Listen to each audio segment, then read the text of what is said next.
Professor Hitendra Patel के साथ चलते हैं और उन्हें सुनते हैं। सर। थैंक यू शान, बहुत बढ़िया आपने स्ट्रक्चर बनाया है और मुझे लगता है कि इस स्ट्रक्चर में बात करने में मुझे सुविधा ही होगी। मेरी सुविधा के लिए ही आपने ये स्ट्रक्चर बनाया है, ऐसा मुझे लगता है।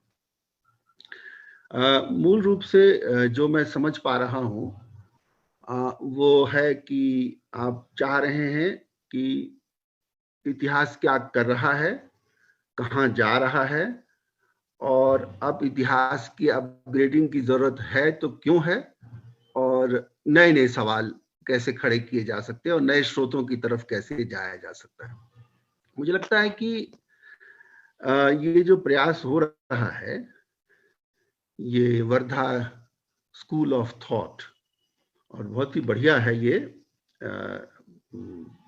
जो ये विश्वास करता है कि good research can change world, और साइंटिफिक मेथड से आगे बढ़ते हुए ये जो संगठन है या जो प्रयास है वो चाह रहा है कि हम कुछ नए किस्म के रिसर्च को सामने लाएं और नई बातों को करने की कोशिश करें। उस क्रम में उन्होंने मुझे मौका दिया, मैं उसके लिए योगेश जी और अन्य जो मित्र हैं उन सबको धन्यवाद देता हूँ।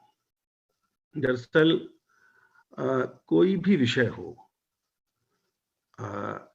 एक समस्या खड़ी होती है कि आप नया क्या करेंगे और आपके विषय की सीमा क्या है और आपका विषय किन किन चीजों के लिए आपको मौके दे रहा है। तो बहुत अच्छा शान ने समाप्त किया है और मुझे लगता है कि इंट्रोडक्शन की मुझे अब जरूरत नहीं है। उन्होंने बहुत अच्छे तरीके से ये कहा कि इतिहास में पिछले 50 सालों, अब मैं उसमें थोड़ा कह सकता हूँ 70 सालों या 100 सालों में जो परिवर्तन हुए हैं उस पर थोड़ी सी बातचीत हमको करनी चाहिए और वहां से उस ओर जाना चाहिए जहां वो कह रहे हैं कि क्या हमें राष्ट्रवाद के इतिहास के बारे में या दूसरे किस्म के राष्ट्रवादों की चर्चा भी करनी चाहिए, और क्या एक हम नए पॉलिटिकल हिस्ट्री की तरफ बढ़ रहे हैं या हमें बढ़ना चाहिए, और अगर बढ़ना चाहिए तो वो क्या क्या स्रोत हो सकते हैं जिससे कि हम इस चुनौती का सामना कर सकें। मैं समझता हूं कि ये बहुत ही एक्साइटिंग टाइम है हिस्टोरियन के लिए, और ये एक्साइटिंग टाइम इसलिए भी है क्योंकि आज से 30 साल पहले अगर कोई इतिहास को एक नया मोड़ देना चाहता होता या चाहता कि इतिहास को अब नई तरीके से लिखा जाए तो उसके लिए कठिनाई होती है। लेकिन अब जो है उसके सामने मैदान खुला हुआ है। अब ये मैदान खुलने का जो मामला है ये ऐसा नहीं कि अभी मौका बना है, इस तरह की मेथोडोलॉजी पहले भी रही थी लेकिन भारत में उसके लिए स्कोप थोड़ा कम था। वो क्यों कम था उसके बारे में थोड़ी सी चर्चा मैं करूंगा। लेकिन किसी भी बातचीत को करने के पहले अपनी जो स्थापनाएं, मूल स्थापनाएं होती हैं उसको स्पष्ट कर देना बहुत जरूरी होता है। और मुझे लगता है कि मुझे ये बात कहनी चाहिए कि इतिहास कई तरह का हो सकता है और मेरे हिसाब से कम इतिहास भारत में 4 तरह से उपस्थित रहा है। एक है जिसको हम लोग कहते हैं एकेडमिक हिस्ट्री। आप समझ सकते हैं कि जब से स्कूल, कॉलेज, यूनिवर्सिटीज में इतिहास को पढ़ाया जाने लगा तब से इतिहास का एक ढांचा बना, इतिहास की एक पद्धति बनी और इतिहास को इतिहासकार पढ़ने लगे, पढ़ाने लगे और इतिहास को अतीत के एक प्रामाणिक दस्तावेज के रूप में प्रस्तुत करते रहे। यह इतिहास इतिहासकार अन्य इतिहासकारों के लिए लिखता है और ये उम्मीद करता है कि इस इतिहास को ही इतिहास माना जाए। दूसरे तरह का इतिहास जो है वो टेक्स्ट बुक में आता है। अब एकेडमिक हिस्ट्री और टेक्स्ट बुक हिस्ट्री में क्या फर्क है? इसमें एक बहुत बड़ा फर्क है। एकेडमिक हिस्ट्री में एक शोधकर्ता, एक इतिहासकार जिस चीज के बारे में भी तथ्य पाए उसके बारे में लिखते हुए इतिहास रच सकता है, लेकिन टेक्स्ट बुक तक पहुंचना उसके लिए काम भी हो सकता है, लेकिन जरूरी नहीं कि वो जो काम कर रहा है उसका रिफ्लेक्शन टेक्स्ट बुक में आए। टेक्स्ट बुक हमेशा जो सत्ता होती है, राज सत्ता होती है, उसके द्वारा नियंत्रित होती है, ये हम कहना जरूरी समझते हैं। इसलिए एक तो टेक्स्ट बुक हिस्ट्री है और सामान्य शिक्षित व्यक्तियों का संपर्क इसी टेक्स्ट बुक से होता है। इसलिए ये मानना चाहिए कि टेक्स्ट बुक हिस्ट्री ही एक तरह से शिक्षित समुदाय में इतिहास को प्रतिष्ठित करती है। जो इतिहासकार नहीं है वो भी टेक्स्ट बुक हिस्ट्री से परिचित होते हैं। तीसरी जो चीज है जिसको मैं बार बार अपने कामों में रखने की कोशिश करता हूं, वो है जो साहित्य में हमें मिलता है। अब साहित्य लिखने वाले भी इतिहास में जाते हैं, अतीत में जाते हैं और अपने तरीके से इतिहास को दर्ज करते हैं। अब इस पर मैं थोड़ी देर बाद अलग से बात करूंगा, इसलिए मैं विस्तार नहीं दे रहा हूं। मुझे लगता है कि साहित्य में जो इतिहास है वह अलग किस्म का इतिहास है, उसका दायरा थोड़ा बड़ा है, क्योंकि उसमें साहित्यकार को ऐतिहासिक तथ्यों को रखने के क्रम में अपने को व्यवस्थित ढंग से अपने स्रोतों का हवाला देना नहीं पड़ता है। उपन्यास या किसी कहानी में किसी पात्र के साथ किसी फुटनोट को देने की जरूरत नहीं होती है। वो अपने वर्णन में उसको प्रामाणिक सिद्ध करने की कोशिश करता है और पाठक का विश्वास अर्जित करता है।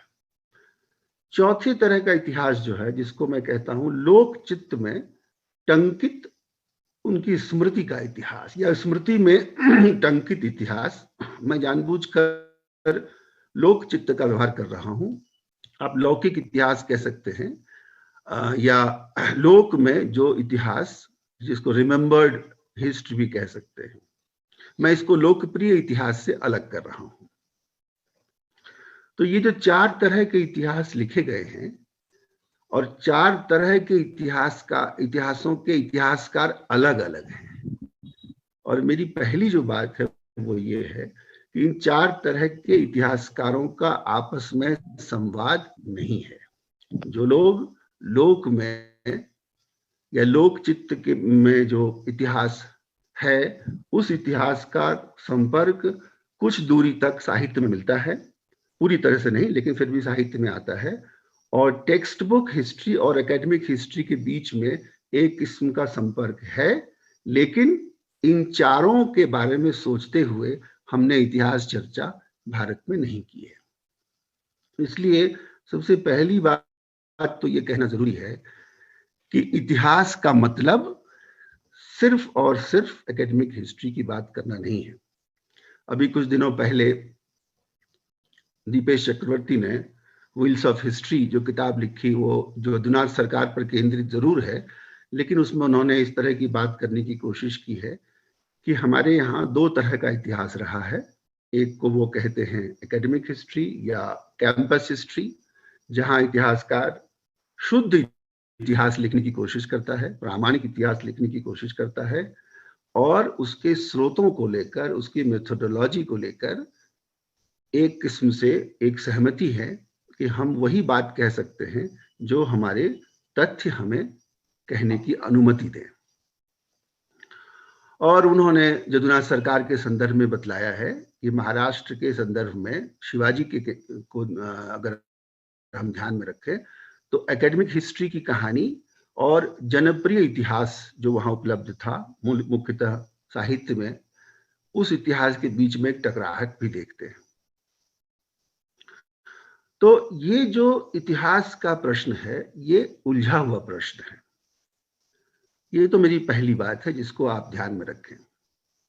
दूसरी बात कि ये जो हिंदी के लोग हैं या हिंदी इतिहास से परिचित हैं, उनको इतिहास तिमिर नाशक, इतिहास तिमिर मतलब अंधकार, इतिहास तिमिर नाशक एक पुस्तक का ध्यान हो जो 1860 के दशक में लिखी गई किताब थी, जिसमें कहा गया था कि हम लोगों को अब ऐसा इतिहास लिखना चाहिए जो तथ्य पर आधारित हो। हम जो इतिहास लिखें उसमें इसका ध्यान रखें कि उसके प्रमाण हमारे पास हैं या नहीं है। ये एक तरह से हिंदी के क्षेत्र में एक खास तरह का हस्तक्षेप था। उसका कुछ प्रभाव तो पड़ा, लेकिन कुल मिलाकर वो बहुत प्रभावी नहीं हो पाया। और 1899 में आपको याद दिला दूं, केपी जायसवाल, उस वक्त उनकी उम्र ज्यादा नहीं थी, इतिहासकार केपी जायसवाल ने ये चिंता व्यक्त की थी कि जो हिंदी के लेखक हैं वो बंगला के उपन्यासों को अनुदित कर रहे हैं या उसी पैटर्न का इतिहास लिख रहे हैं, उपन्यास लिख रहे हैं, और गलत किस्म का इतिहास हमारी हिंदी में आ रहा है जो कि एंटी मुस्लिम है। ये 1899 में युवा केपी जायसवाल कह रहे हैं। अब ये जो स्पेस है 1860 से 1900 तक का जो समय है, या थोड़ा और आगे भी बढ़ सकते हैं, उस समय इतिहास के बारे में एक बहस हुई थी, और वो बहस जो है बहुत महत्वपूर्ण बहस है।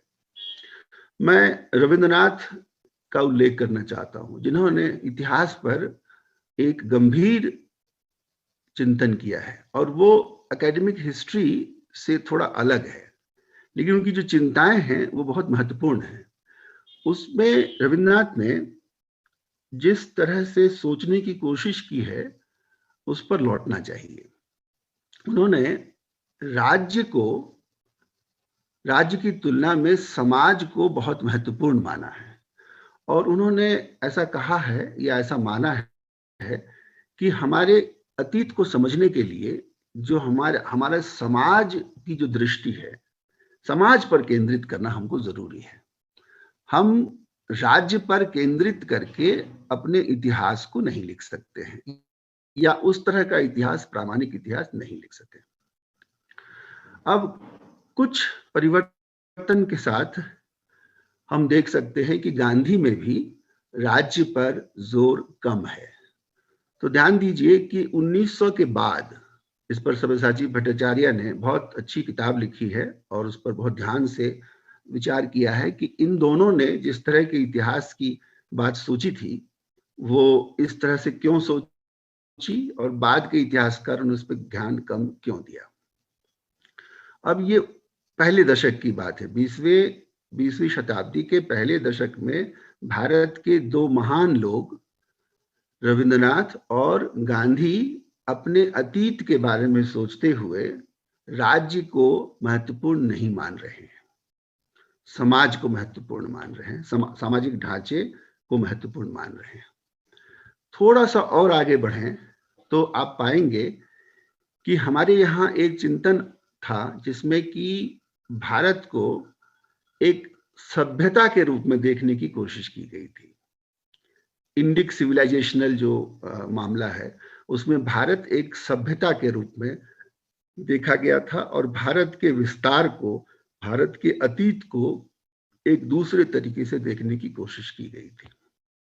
ये सारे प्रयास चल रहे हैं, उसी समय हमारे यहाँ एक किस्म की एकेडमिक हिस्ट्री आ रही है।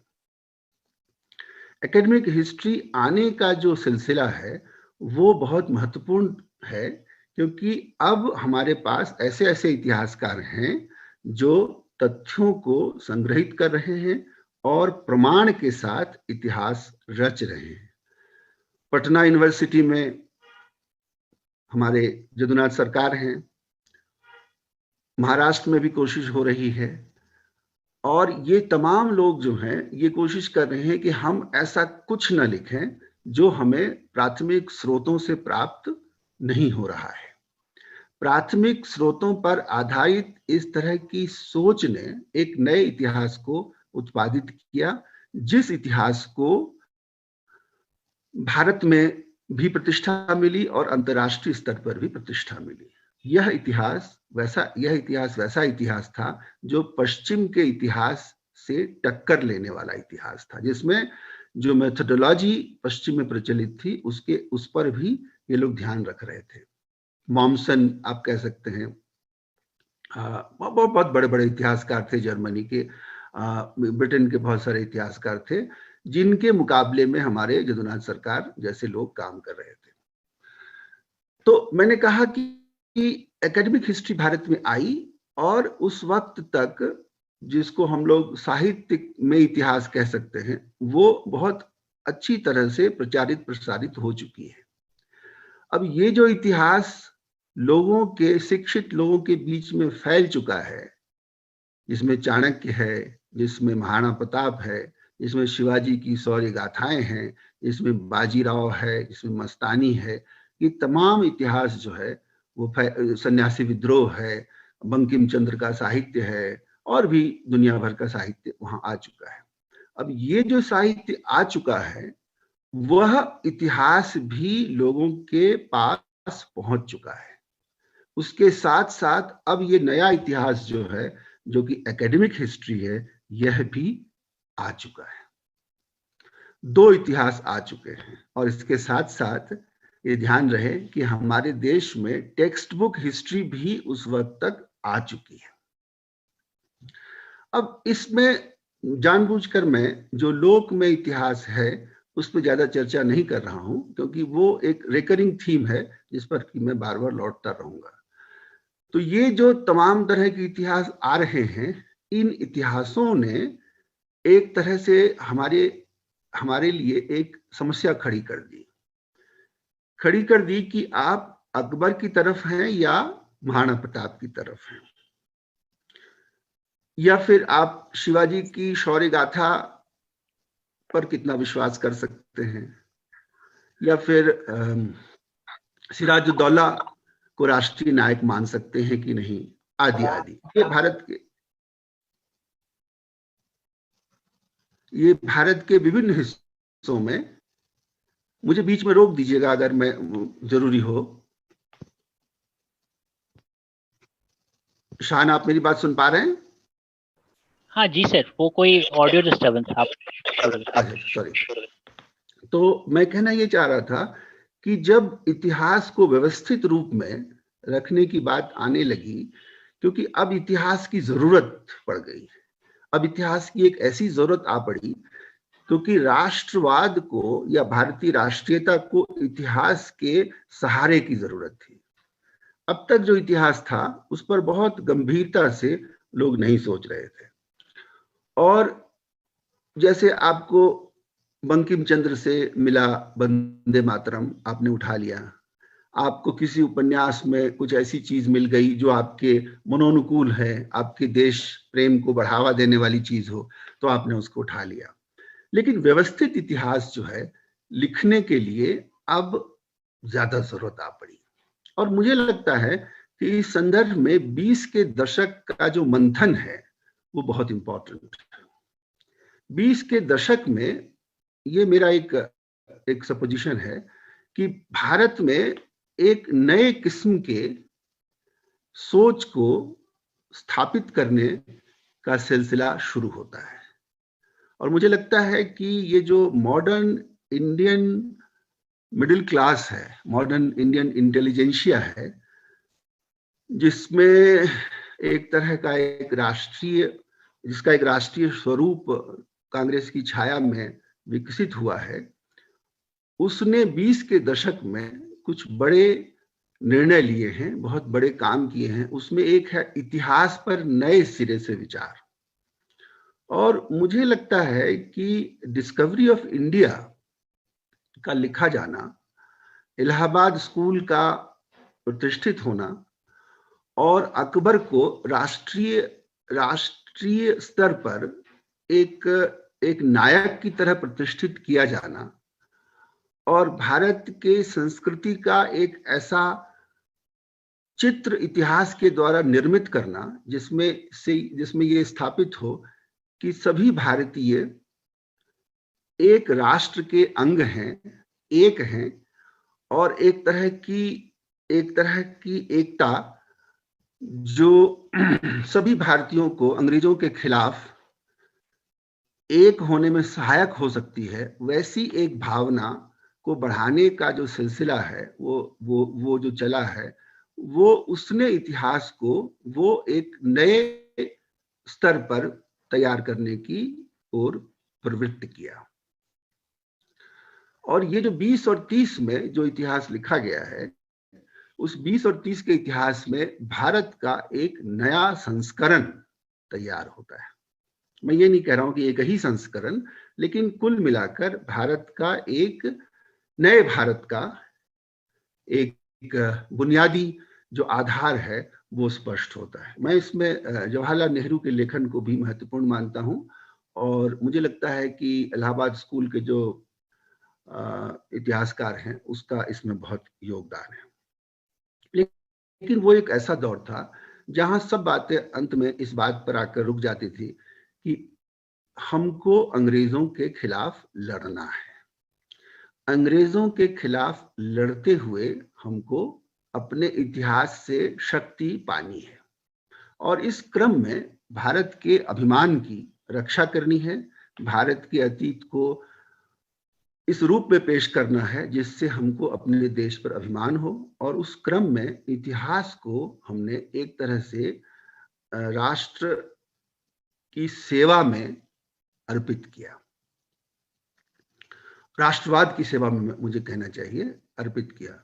और ऐसा ऐसा ऐसा जो कुछ भी हमको जहां से भी मिला उसको हमने इतिहास मानकर, आओ बच्चों तुम्हें दिखाएं झांकी हिंदुस्तान की, इस मिट्टी से तिलक करो, ये जो गीत है ये बाद का गीत है, लेकिन इस भाव को हमने बहुत तरीके से, बहुत सारे तरीकों से एक तरह से प्रतिष्ठित किया। और सुभद्रा कुमारी चौहान की जो कविता है उसका महत्व इतिहास से भी अधिक हो गया। मैं ये नहीं कह रहा हूं कि उसमें इतिहास नहीं है, लेकिन ये कहना चाहता हूं कि हमने अपने इतिहास की जरूरत को जहां से भी संभव हुआ उसको जो है हमने उसका इस्तेमाल किया, और हमने एक राष्ट्र जो लड़ रहा है औपनिवेशिक शासन के खिलाफ उसके लिए इतिहास की सेवा का लाभ लिया। इतिहास हमारे पक्ष में खड़ा हुआ। अब इसके बहुत सारे वेरिएंट्स हैं, इसके बहुत सारे वेरिएंट्स हैं। कुछ हिस्ट्री जो है इस राष्ट्र निर्माण की इस हिस्ट्री में कुछ हिस्सा जो है वो हिंदू के गुणगान पर भी केंद्रित है, क्षेत्र के विशेष को बहुत ज्यादा हाईलाइट करने वाला भी है, उसको भी ध्यान में रखना चाहिए। लेकिन जो आपकी चिंता के मूल में है वो है 47 के बाद का जो इतिहास है उसके बारे में हमको ज्यादा ध्यान से सोचना चाहिए। जब भारत आजाद हुआ तो भारत को, आपने बिल्कुल ठीक कहा कि भारत को एक ऐसे नेशन के रूप में प्रतिष्ठित करना चाहिए जिसमें कि लगे कि हमारा अतीत भी हमारे साथ है और हम अतीत में भी एक राष्ट्र थे। और इस भाव से जब हम सोचेंगे तो हमको इतिहास की भी जरूरत पड़ेगी और उस तरह के इतिहासकारों की जरूरत पड़ेगी जो हमें भारत को एक रूप में दिखा सके, इसकी विविधता को, इसकी दुर्बलता नहीं बल्कि इसकी वैविध्य को इसके डिफरेंट कलर्स के रूप में समझाने की कोशिश करे। और ये इस बात ध्यान देने की है कि इस संदर्भ में भारतीय राष्ट्रीय नेतृत्व में एक किस्म से एका है। अब सब बहुत सारे लोग ये कहते हैं कि जवाहरलाल नेहरू के नेतृत्व में ये काम हुआ है, लेकिन मेरा शोध ये बतलाता है कि राष्ट्र की एकता को प्रतिष्ठित करने वाला जो इतिहास है, इसके लिए राजेंद्र प्रसाद की चिंता नेहरू से कुछ कम नहीं है। अगर आप आरसी मजूमदार की आत्मकथा जो बंगला में है, पता नहीं अंग्रेजी या हिंदी में इसका कुछ आया है कि नहीं, उसको बहुत ध्यान से पढ़िए तो उसमें वो स्पष्ट करते हैं कि 40 के दशक में इंडियन हिस्ट्री कांग्रेस में भी इस बात को लेकर व्यापक चर्चा है कि हमको एक इतिहास की जरूरत है जिस इतिहास में भारत की एकता को थोड़े रूप में दिखाया जा सके। और बहुत सारे वॉल्यूम्स लिखने की बात हुई थी, लेकिन सिर्फ एक ही वॉल्यूम इंडियन हिस्ट्री कांग्रेस उपस्थित कर पाया।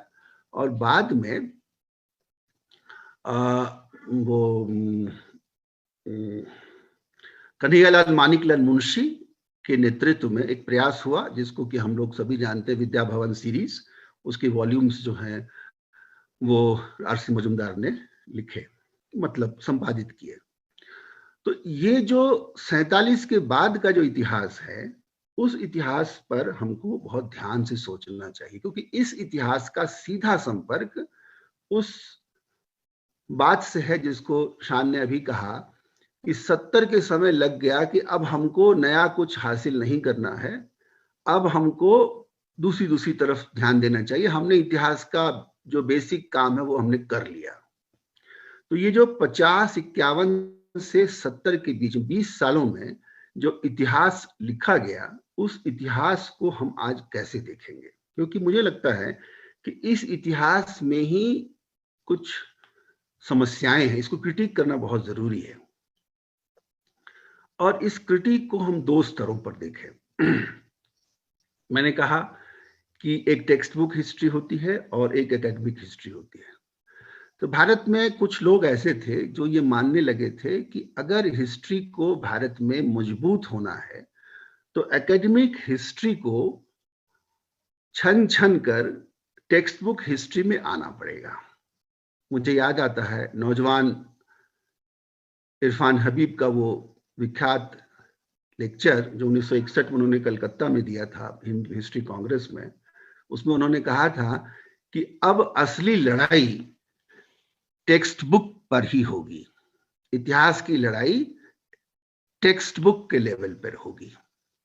ये 1961 में उस वक्त संभवतः उनका जो मास्टरपीस है, जो उनकी जो थीसिस है, उस तरह से उस प्रतिष्ठित उस तरह का मतलब नाम उनका नहीं हुआ था।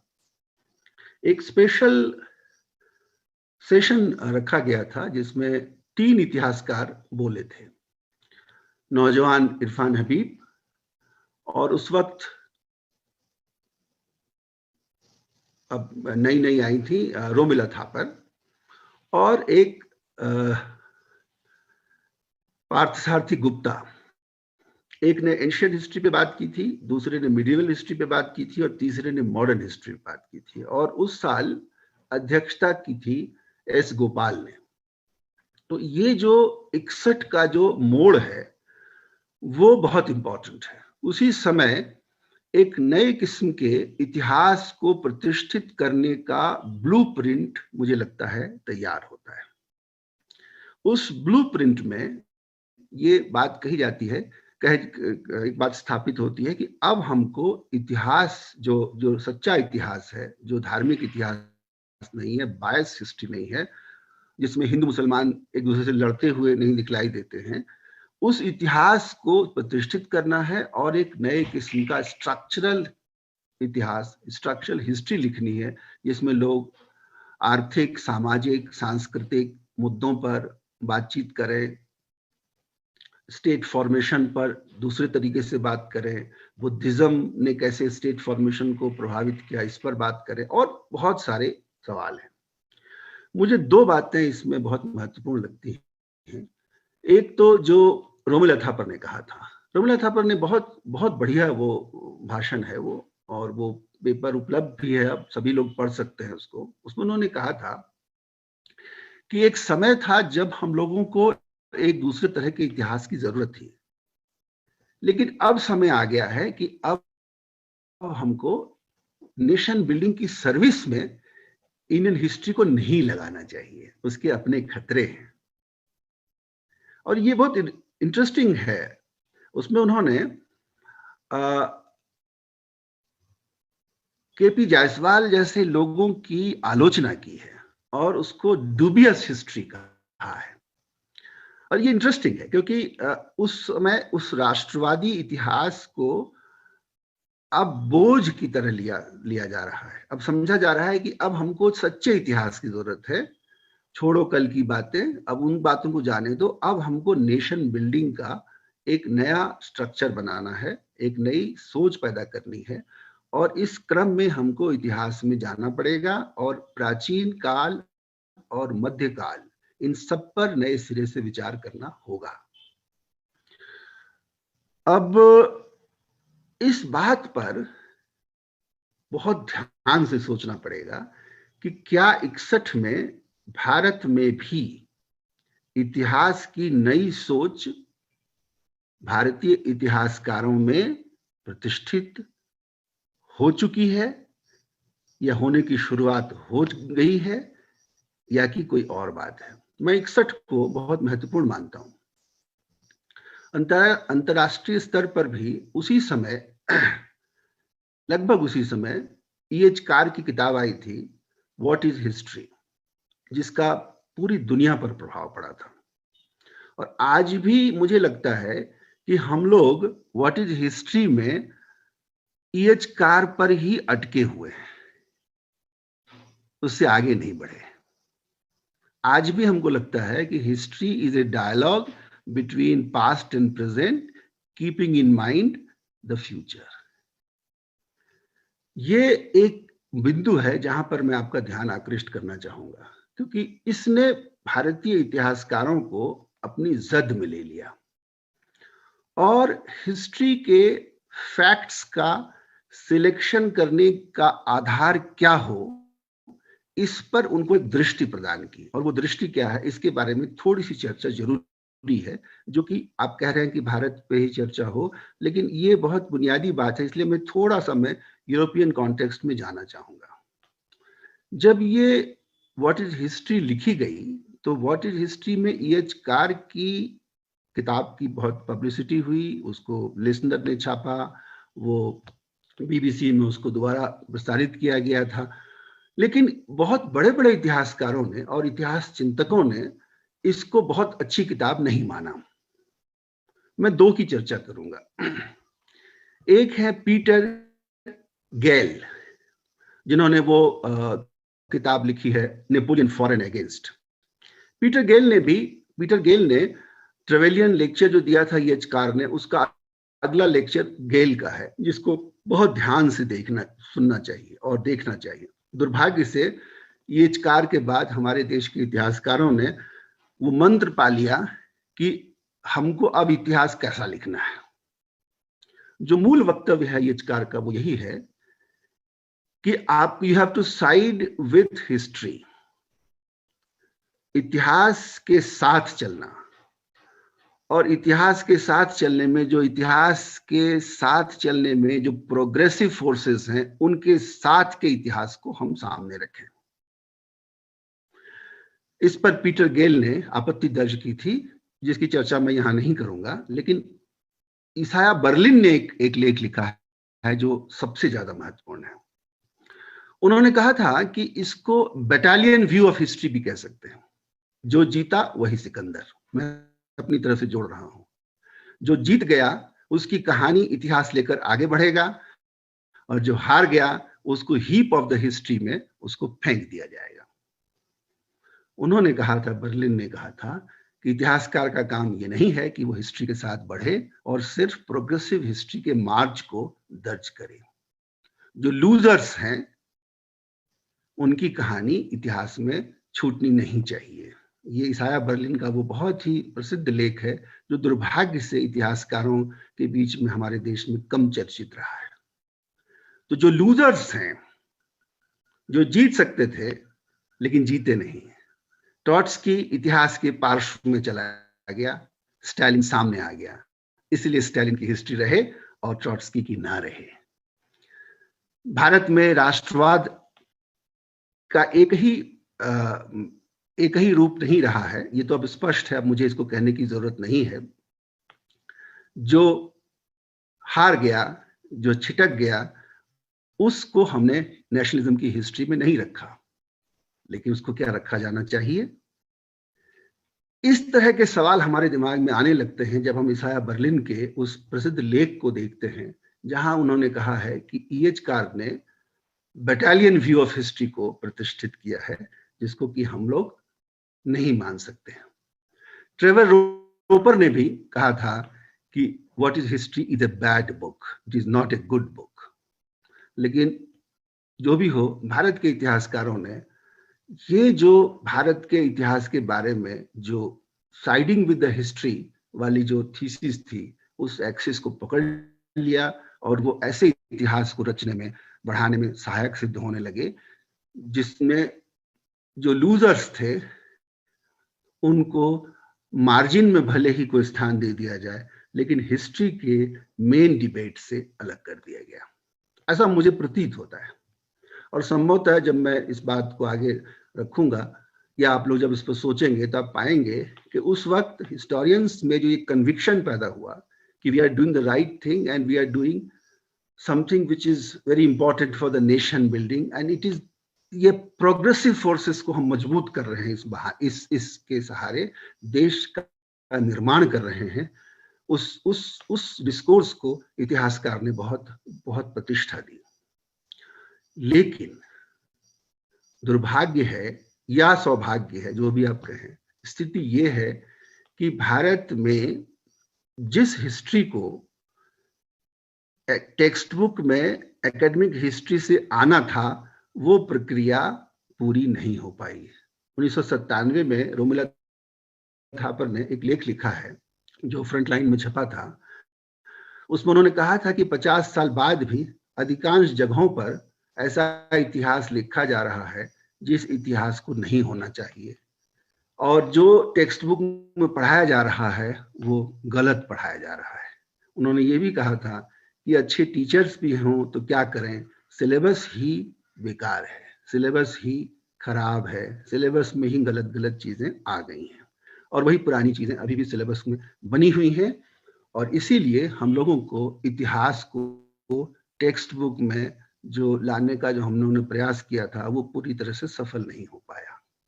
अब ये टेक्स्ट बुक की जो लड़ाई है, ये टेक्स्ट बुक की लड़ाई 1977 के बाद किस ओर गई, इस पर मैं नहीं जाना चाहता, क्योंकि इसके बारे में सबको पता है और इसकी तरफ आपने संकेत भी किया।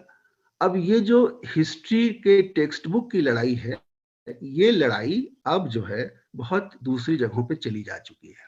अब टेक्स्ट बुक की लड़ाई इतिहासकार के हाथ में नहीं है, ये पूरी तरह से सत्ता के हाथ में है, और जिस पार्टी की जहां सत्ता होगी टेक्स्ट बुक उसी के अनुकूल चलेगा। और यहां मैं उद्धृत कर रहा हूं पीटर गेल को, जो नीदरलैंड के हिस्टोरियन थे। उन्होंने कहा था कि हिस्टोरियन जो है वो प्रेजेंट का प्लेयर होता है, और कुछ भी हो जाए हिस्ट्री प्रेजेंट से ही लिखा जाता है, और हिस्ट्री की सामान्य बातें ही सिर्फ होती हैं जो कि कॉन्सेंसस से पैदा हो सकती हैं। अधिकतर बातें हिस्टोरिकल जजमेंट पर तय होती हैं, और हिस्टोरियन जो ये टॉयनबी की बात है कि जो हिस्टोरियन ये कहता है कि वो तथ्यों के आधार पर ही इतिहास लिख रहा है, वो अपने दिमाग को नहीं जानता। एक बहुत महत्वपूर्ण उक्ति है जो ट्रेवर रोपर की है। मुझे लगता है कि ट्रेवर रोपर के बारे में भी थोड़ी चर्चा भारतीय इतिहासकारों में होनी चाहिए। वो कोई बहुत छोटे इतिहासकार नहीं थे। ट्रेवर रोपर ने कहा था कि कोई अगर ये सोचता है कि तथ्य से ही इतिहास निकल सकता है तो ये गलत है। उन्होंने एजीपी टेलर के हवाले से ये प्रमाणित करने की कोशिश की है कि फिलॉसफी जो आपकी है, आपकी जो इतिहास दृष्टि है, आपसे वो इतिहास लिखवा ले जाएगी जो आपके अब लिखवा ले जाएगी, और उसके हिसाब से आप तथ्य को वहां लाने के लिए बाध्य होंगे। आपको पता ही नहीं चलेगा, आपको लगेगा कि आप तथ्यों के आधार पर लिख रहे हैं, लेकिन आपकी फिलॉसफी आपसे वो इतिहास लिखवा लेगी जो कि आपके जो आप तथ्यों के आधार पर लिखते हुए ऑब्जेक्टिवली नहीं लिख पाते या नहीं लिखना चाहते होते। उन्होंने टेलर के उस बहुत महान काम के बारे में लिखा है कि जिसमें टेलर ने बताया था कि हिटलर को दोष देना सेकेंड वर्ल्ड वॉर के लिए उचित नहीं है। बहरहाल, अब मैं आना चाहता हूं अंतिम की तरफ, जहां पर कि आपका जो प्रश्न है जो समझ पाया, 80 के बाद क्या हुआ। 80 के बाद जो हुआ वो बहुत दिलचस्प है। इतिहास में सबको स्थान मिलना चाहिए। अगर इतिहासकार न दे तो या तो अपने इतिहासकार को पैदा करो या इतिहासकारों पर दबाव बनाओ, और इतिहासकार अगर न माने तो फिर जो जहां से जो भी मिले उसी को इतिहास मान लो, और इतिहास को तभी मानो जब वो दिल को अच्छी लगे, जो हमको सुटेबल लगे। सुटेबल हिस्ट्री चाहिए। लगभग हिस्ट्री से मांग रखी जाने लगी कि ये बातें कहो। मैं वो एक उदाहरण में देना चाहता हूं कि एक दलित हिस्ट्री के संदर्भ में कहा गया कि एक हिस्टोरियन है जो लिख सकते हैं दलित नायक के ऊपर, लेकिन उनका कोई चित्र नहीं है, कोई मूर्ति नहीं है, तो उसकी मूर्ति कैसे बने, कैसे चित्र बनाया जाए। तो हमारे एक राजनेता ने कहा था कि चिंता मत करो, किसी की आंख, किसी की नाक, किसी का चेहरा ले लो और वो मूर्ति बना दो, और उस मूर्ति को हम लोग मान लेंगे कि यही उनकी मूर्ति है। और इस तरह से बहुत सारी मूर्तियां बनने लगी। मैंने जस्ट एक उदाहरण दिया। अब इतिहास पर जो दबाव बनना चालू हुआ, ये 80 के दशक में, एक यहां से हिस्टोरियन के हाथ में कुछ नहीं रहा। वो जो भी कहे उसका कहना फेलो हिस्टोरियंस के लिए तो सही रहेगा या मान्य होगा, लेकिन उसके समानांतर, उसके बाहर एक दूसरे किस्म का इतिहास खड़ा हो गया। और अब वो आता है निर्णायक समय, जहां कहा गया कि भारत के सर्वश्रेष्ठ इतिहास संस्थान के द्वारा कि यहां पर कोई मंदिर नहीं था। वहां सभी इतिहासकारों एक्सेप्ट वन, सबका साइन था, और दूसरी तरफ जन सैलाब, दूसरी तरफ राजनीतिक शक्तियां जो कहती थी कि यही है, यही है। अब क्या किया जाए? एक तरफ हिस्टोरियन और दूसरी तरफ पॉलिटिकल पावर। क्या किया जाए? पॉलिटिकल पावर मतलब मैं ये नहीं कह रहा हूं कि सेंटर में उस वक्त जो सरकार थी उसकी राजनीतिक सत्ताएं जो हैं, राजनीतिक समीकरण जो हैं, बदलने लगे थे। ये सिलसिला 80 के दशक में ही शुरू हो गया था, लेकिन एक क्लाइमेक्स पर पहुंचता है जिसको हम राम जन्मभूमि बाबरी मस्जिद डिस्प्यूट का कहते हैं। अब मैं अपने चौथे इतिहास की तरफ लौटूंगा। अब लोगों के बीच में जो इतिहास है, उसमें जो राम है, उसमें जो कृष्ण है, उसमें जो भगवान है, उसमें जो जोगीराज है, उसमें जो बाबा मच्छिंदर हैं, उसमें जो बाबा गोरखनाथ है, उसमें जो बाबा घासीराम है, उसमें तमाम तरह के इतिहास हैं। वो जो इतिहास है, जो लोगों में है, वो इतिहास अब अपनी उपस्थिति दर्ज करा रहा है। और उस इतिहास के पीछे लाखों लोग, बहुत सारे समुदाय खड़े हैं, जिसकी अवहेलना राजनीति शक्तियां नहीं कर सकती।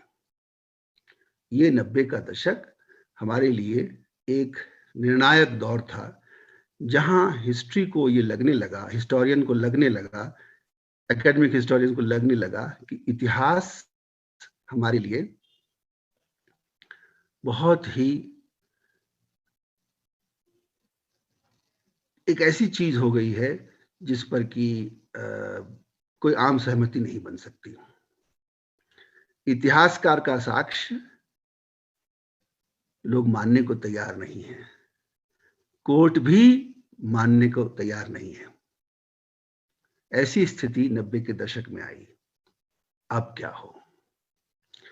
मैं लौटता हूं फिर से उसी पुरानी बात पर कि आखिर ये स्थिति बनी कैसे, इसकी जिम्मेदारी किसकी है, ये तमाम बातें। अब इतिहास कहां जा रहा है, क्या कर रहा है, और इतिहास निर्माण की का जो ये प्रकल्प था, जो प्रोजेक्ट था, इसके साथ चलते हुए इतिहासकारों ने जो काम किया वो सही था या गलत था। मैं आपका ध्यान एक किताब की ओर ले जाना चाहता हूं, जिसको लिखा है अपने समय के, इस समय भी हैं वो बहुत बड़े इतिहासकार, बहुत बड़े चिंतक ने, जो लेफ्टिस्ट हैं। उनका नाम है Perry Anderson, the Indian ideology. वो एक बहुत जबरदस्त किताब है। उस किताब में एक बात कही गई है जो बड़ी दिलचस्प बात है। ये अपेक्षा नहीं की जाती है कि कोई वामपंथी चिंतक इस तरह का इतिहास, इस तरह की बात लिखेगा। उसने उसमें कहा है कि एक तरह से एक आइडियोलॉजी का निर्माण स्वतंत्र भारत में हुआ था, जिसने यहाँ की हिस्ट्री को एक खास दायरे में ही रखने की कोशिश की।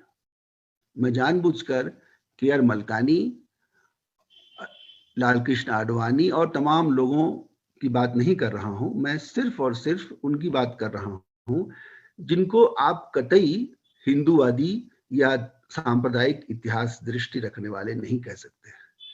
पेरी एंडरसन, आपको याद हो पेरी एंडरसन की प्रतिष्ठा क्या थी, न्यू लेफ्ट के आदमी हैं। उन्होंने जो किताब लिखी है द इंडियन आइडियोलॉजी, उसमें उन्होंने ये कहा है कि ये जो इंडियन आइडियोलॉजी है इसने बहुत सारे प्रश्नों पर खास तरीके से सोचा है और एकदम खास तरीके से इतिहास को पेश किया है।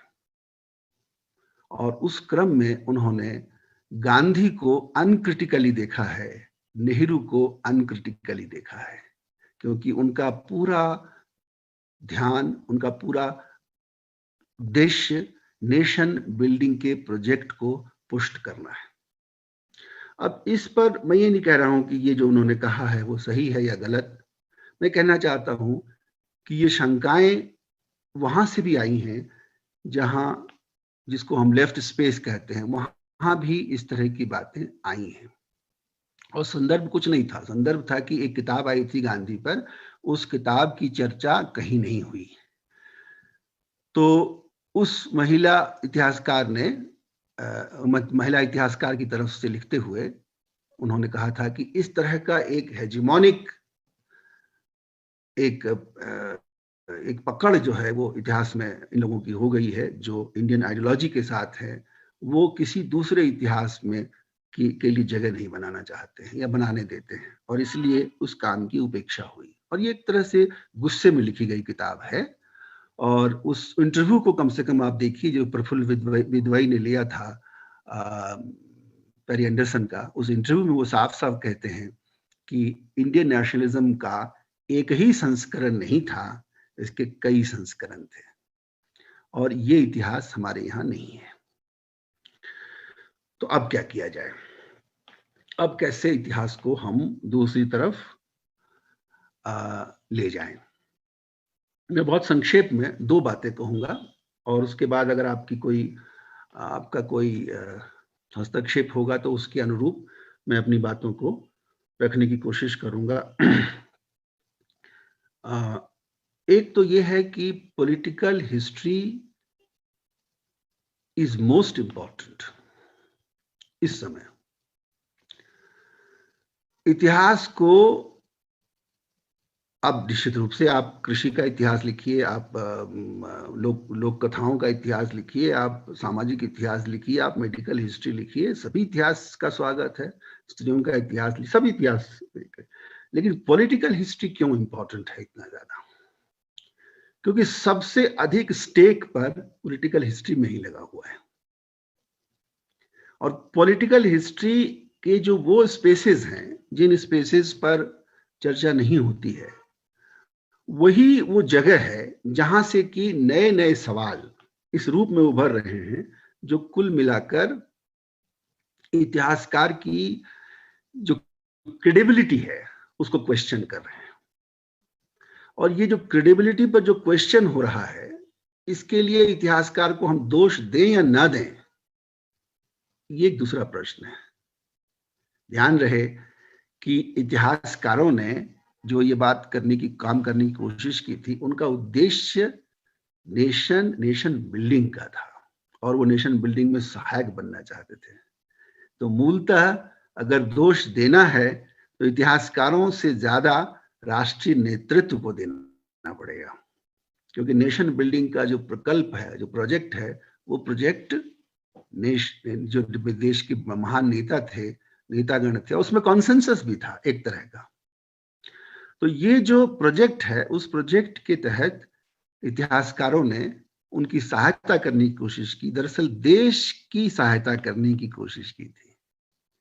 अब देश उस नेशनल बिल्डिंग के प्रोजेक्ट में कहाँ पहुंचा, उसकी क्या क्या असफलताएं हुई, जिसके कारण उस प्रोजेक्ट का एक तरह का फेलियर होता है, वो एक दूसरी कहानी है जिसमें मैं नहीं जाना चाहता। इसलिए मैं इसमें इतिहासकारों के दोष की बात कम करूंगा, उसकी सीमा की बात करूंगा, क्योंकि हम लोग 21वीं शताब्दी में हैं, तो 20वीं शताब्दी के जो फ्रेम है, उस फ्रेम में इतिहास को कैसे रखा जाए, मुझे लगता है एक असंभव सी बात है। एक बहुत ही ऐसी बात कहने जा रहा हूं जो आप लोगों में से सबको थोड़ा अटपटा लगेगा, लेकिन मैं एक बात को कहने के लिए ये कहना चाहता हूं कि देखिए, एक दौर था जब कोलोनाइजेशन का दौर था। उस वक्त की हिस्ट्री कोलोनाइजेशन के द्वारा प्रभावित थी। उसके बाद एक नेशनलाइजेशन का समय आया जिसमें नेशनलिज्म ने इतिहास को प्रभावित किया। उसके बाद एक डेमोक्रेटाइजेशन का प्रोसेस चला जिसने अपने तरीके से इतिहासकारों को प्रभावित किया, लेकिन इतिहास का डेमोक्रेटाइजेशन को सफल बना नहीं सकते थे। डेमोक्रेटाइजेशन के प्रोसेस की अपनी सीमा थी, अपनी गति प्रकृति थी, उसको समझना चाहिए, उसको इतिहासकारों के कंधे पर नहीं डाला जा सकता। फिर आया ग्लोबलाइजेशन का दौर, और मुझे लगता है कि 2020 में ग्लोबलाइजेशन का दौर खत्म हो रहा है। ये जो 1990 से 2020 तक के बीच में जो दौर चला, वो दौर अब खत्म हो रहा है। एक नए इतिहास को लिखने का समय आ रहा है या आ चुका है, और पोस्ट कोविड में मुझे लगता है एक दूसरे किस्म का इतिहास आएगा। और ये जो पॉलिटिकल हिस्ट्री इस वक्त बनेगी या लिखी जाएगी, इसके सामने ये चुनौती होगी कि ये जो बंधन है जिसमें नेशनलाइजेशन के प्रोसेस में इतिहास के ऊपर जो दबाव था, डेमोक्रेटाइजेशन नेशन बिल्डिंग के प्रोसेस में जो दबाव इतिहास पर था, और ग्लोबलाइजेशन के दौरान जो दबाव थे, उससे कुछ हद तक मुक्त होकर पॉलिटिकल हिस्ट्री में जाना पड़ेगा। नैरेटिव की वापसी होगी, और ये तय मानिए कि हर जगह से ये दबाव बनेगा कि हम लोग ऐसा इतिहास लिखें जो खतरनाक शब्द है, जो ऑब्जेक्टिव हो। अब ये ऑब्जेक्टिव उस अर्थ में मत लीजिएगा पॉजिटिव सेंस में, ऑब्जेक्टिव हिस्ट्री तो कोई लिख नहीं सकता, लेकिन ऐसा इतिहास हो जिसमें तथ्य आए और तथ्य छुपाए ना जाएं जानबूझकर। तथ्य को छुपाए ना जाए। हमको पास्ट को अंडरस्टैंड करना है, और अंडरस्टैंडिंग के क्रम में हम लोगों को पास्ट की जो तकलीफ देह बातें हैं उसको छुपाना नहीं है, उसको रखना है, और ये समझने की कोशिश करनी है कि हमको इससे क्या सीखना चाहिए। अंडरस्टैंडिंग द पास्ट का मतलब जस्टिफिकेशन ऑफ हिस्ट्री नहीं होनी चाहिए, जैसा ये कार जैसे लोग एक तरह से करते चले गए कि एक हिस्ट्री का मार्च, प्रोग्रेसिव मार्च ऑफ हिस्ट्री है, उसकी तरफ जो प्रोग्रेसिव है उनके साथ खड़े हो जाओ और हिस्ट्री की वो रेखा जो है वो खींचो। तो एक ऐसा इतिहास बनाने का समय आ चुका है, या आ सकता है, मुझे लगता है कि आ चुका है, जिसमें कि आप तथ्यों को छुपाएं नहीं, तथ्यों को रखें और पास्ट को समझने की कोशिश करें। और यहाँ पर जो मेरी आखिरी बात है इस पहले दौर में, उर्मिला थापर की एक महत्वपूर्ण बात है जो मैं आपके सामने दोहराना चाहता हूं, कि जो लोग ये समझते हैं कि तथ्य से इतिहास लिखा जाता है, या तथ्यों का संकलन करना, तथ्यों का संयोजन करना इतिहासकार का प्राथमिक काम है, वो सही नहीं है। उतना ही इंपॉर्टेंट है हिस्टोरिकल थियोरिटिकल रिगर, मैं उन्हीं के शब्दों का इस्तेमाल कर रहा हूं, हिस्टोरिकल थियोरिटिकल रिगर और कलेक्शन ऑफ फैक्ट्स। ये दोनों ही इंपॉर्टेंट है, दोनों ही बहुत इंपॉर्टेंट है। तो इतिहास दृष्टि की सफाई और तथ्यों के संयोजन में ईमानदारी, ये दोनों चीजें जिसके पास होगी वही इस दौर में एक नए इतिहास की ओर बढ़ने की कोशिश कर सकता है। और मुझे लगता है इसकी शुरुआत पॉलिटिकल हिस्ट्री से ही होगी। मेरा अनुमान है कि पॉलिटिकल हिस्ट्री जो है वो एक तरह से बेस का काम करेगा, और बेस का काम पॉलिटिकल हिस्ट्री ही करती रही है। दुर्भाग्यवश सारी दुनिया में पॉलिटिकल हिस्ट्री ने ही वो बेस बनाया है जिस पर कि बाद में हिस्ट्री के और भी बहुत सारी चीजें उसमें जुड़ती जाती हैं। तो मैंने कोशिश की है कि सामान्य रूप में थोड़ा सा जो आपने जो बहुत विस्तार बहुत गंभीर जो बातें उठाई थी, उसमें कुछ चीजों को रिस्पॉन्ड कर सकूं, और जिसको आप अपग्रेड करना कह रहे हैं, वो अपग्रेडेशन का आधार क्या हो सकता है, वो मैंने अपनी बुनियादी बात उसमें कही। अब स्रोतों के बारे में मैं समझता हूं कि आप अगर कुछ उस पर कुछ कहें तो फिर मैं स्रोतों की तरफ जाने की कोशिश करूंगा। बहुत बहुत धन्यवाद हितेंद्र सर।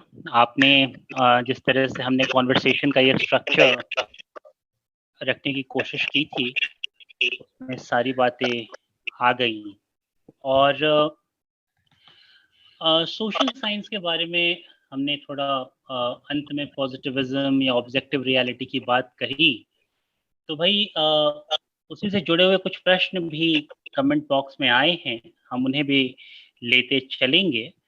लेकिन 55 साल पहले अगर एक गीतकार शैलेंद्र ने बड़ा खूब लिखा, तो उसे आज दोबारा फिर दोहराने में कोई हर्ज नहीं है कि भाई कहते हैं ज्ञानी दुनिया है फानी, पानी पे लिखी लिखाई है सबकी देखी है सबकी जानी, हाथ किसी के ना आई।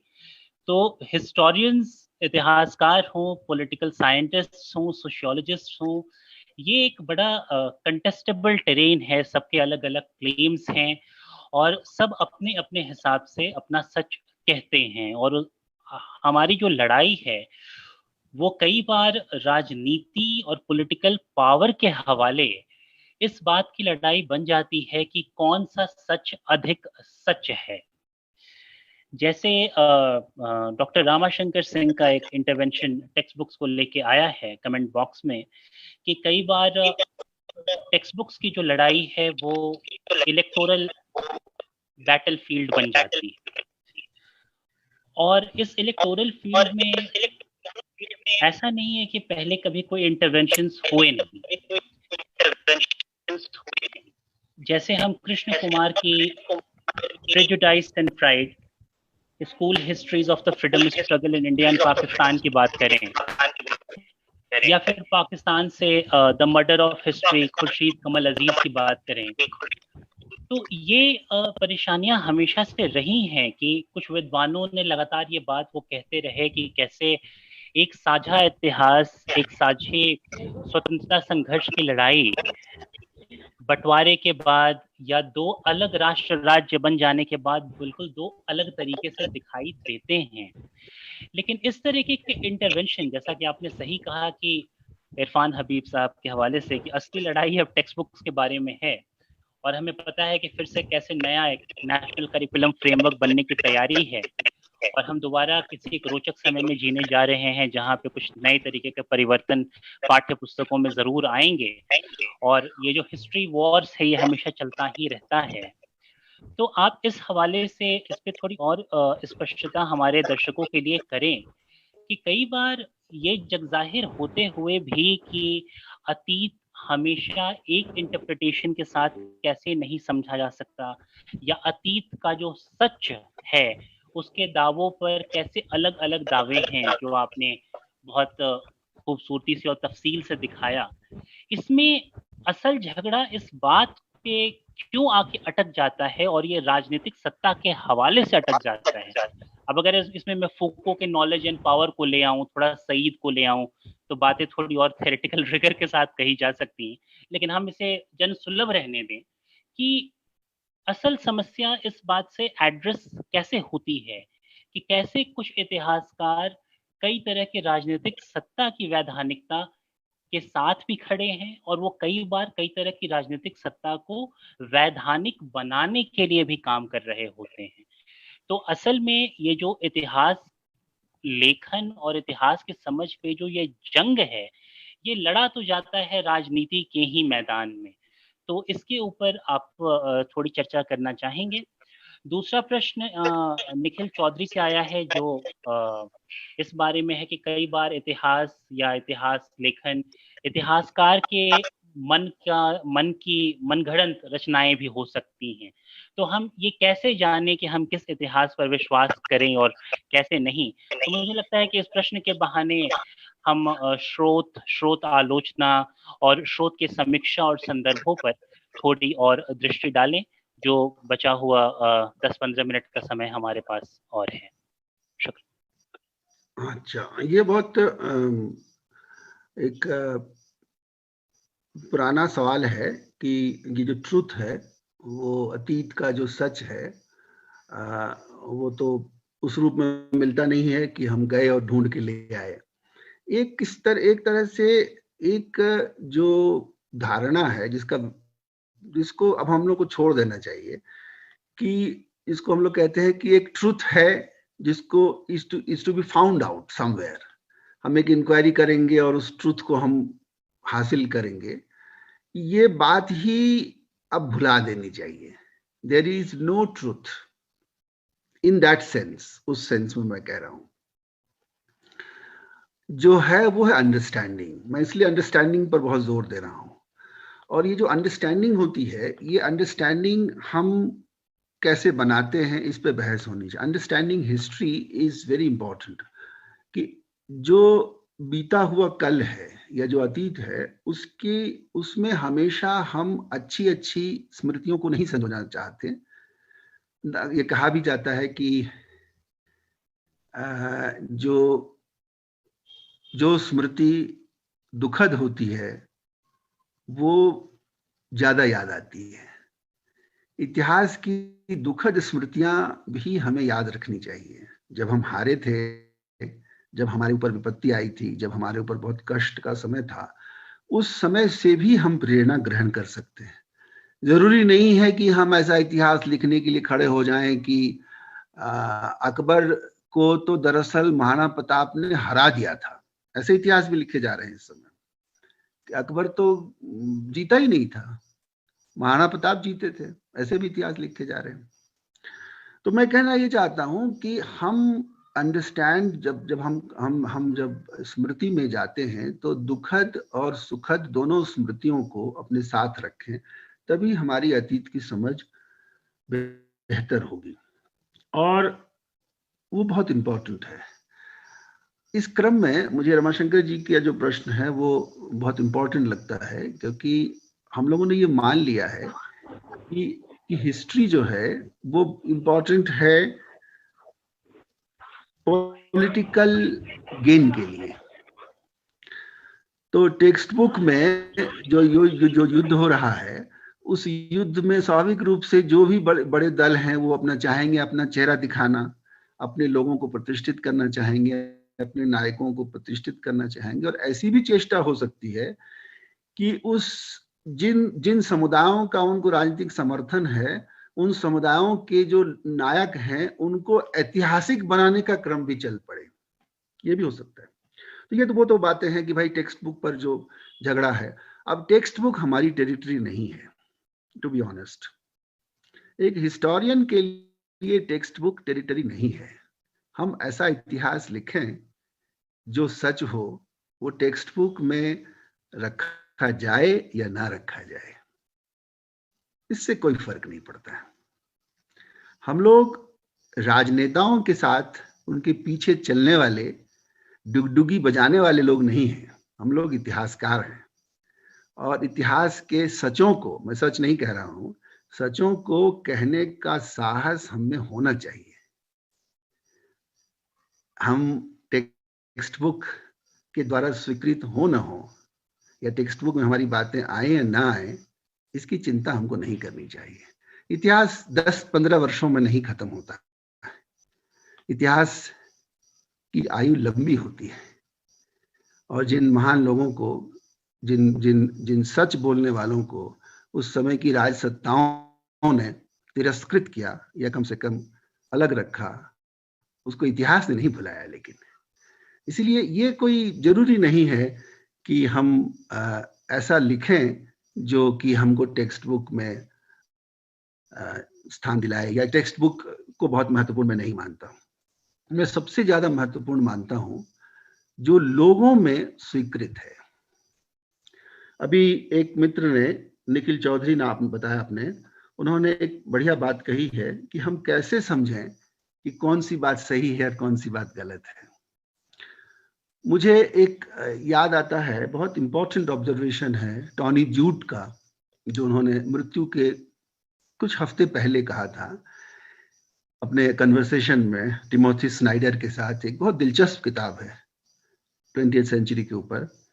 उसमें उन्होंने कहा था कि आप ध्यान रखें कि जो प्लॉजिबिलिटी होती है, जो ऑथेंटिसिटी होती है, वो समझ में आ जाती है। कोई बयान, कोई कहानी, कोई इतिहास प्लॉजिबल है या नहीं है, ये समझ में आ जाता है। इंट्यूटिवली भी हम जज कर सकते हैं कि जो कहा जा रहा है वो सच कहा जा रहा है या सच नहीं कहा जा रहा है। उन्होंने जो उदाहरण दिया है वो बहुत दिलचस्प है। एजीपी टेलर ने जो उसी संदर्भ में कहा था कि ये बिल्कुल हो ही नहीं सकता, चाहे जितने भी तथ्य आप दे दें इसके पक्ष में, कि हिटलर सेकेंड वर्ल्ड वॉर के लिए रिस्पॉन्सिबल नहीं था। ये कहना, कितने भी तथ्य आप दे दिए, दुनिया भर के तथ्य ले आए, सारे रिकॉर्ड्स प्रमाणित कर दें कि हिटलर दोषी नहीं था, लेकिन this does not sound good, it does not sound well. यही बात वो कहते हैं कि जो चीज हमारे इंट्यूटिवली हमको जो गलत लगती है वो गलत होगी, वो पता चल जाता है। और मुझे लगता है कि लोगों की जो स्मृति होती है, ये बात कंट्रोवर्शियल हो सकती है, आपको लग सकता है कि मैं थोड़ा लोकोन्मुखी होकर, लोग के प्रति बहुत सदैव होकर बोल रहा हूं, लेकिन लोगों का डिसीजन जो होता है वो मोर और लेस अधिकतर समय सही होता है। जिसके बारे में वो कहते हैं कि ये अच्छा था, वो अच्छा होता है।